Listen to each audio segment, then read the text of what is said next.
জুলাই গণঅভ্যুত্থানে শিক্ষার্থীদের ওপর নির্বিচারে হামলার ঘটনায় নতুন মাত্রা দিতে আন্দোলনে যোগ দেন সর্বস্তরের মানুষ। শুধু সাধারণ মানুষ নয়, শেষ পর্যন্ত একাত্মতা প্রকাশ করেন সাবেক সেনা কর্মকর্তারাও। যুক্ত থাকেন চূড়ান্ত বিজয় পর্যন্ত। সহমর্মী ভূমিকার জন্য তাদের প্রতি কৃতজ্ঞতা প্রকাশ করেন ৩৬ জুলাইয়ের অন্যতম সমন্বয়ক সার্জিস আলম।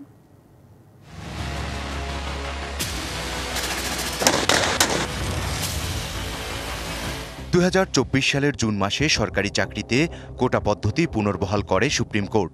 জুলাইয়ের শুরুতে কোটা সংস্কার আন্দোলন পুনরায় জোরদার হয়। ১৫ই জুলাই আন্দোলনকারী ও ছাত্রলীগের নেতাকর্মীদের মধ্যে সংঘর্ষের পর নতুন উত্তাপ ছড়ায়।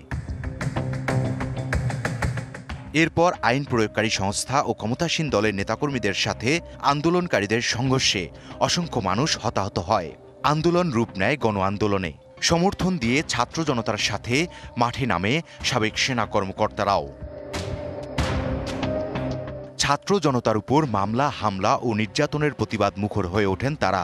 একাত্মতা প্রকাশ করে সাবেক এই সেনা কর্মকর্তারা মহাখালীর সড়কের দেয়ালে বিভিন্ন স্লোগান লিখে আন্দোলনের শুরু করেন তারা।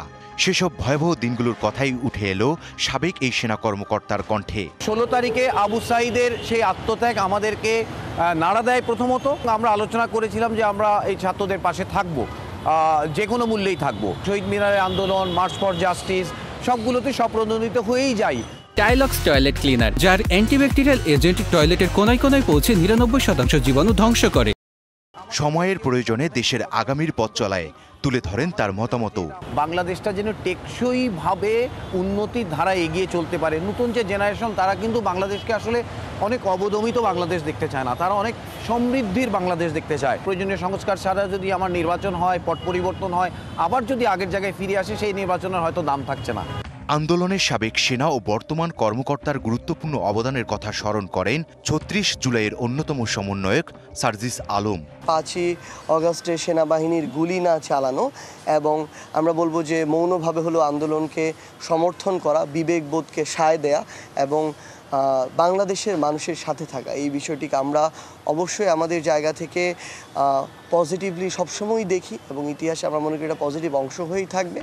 ৫৩ বছরের ব্যর্থতায় ২০২৪ সালে ছাত্র জনতার গণঅভ্যুত্থানে পাওয়া আজকের বাংলাদেশকে নতুন করে গড়ে তোলারও প্রত্যয় আসে তাদের কাছ থেকে।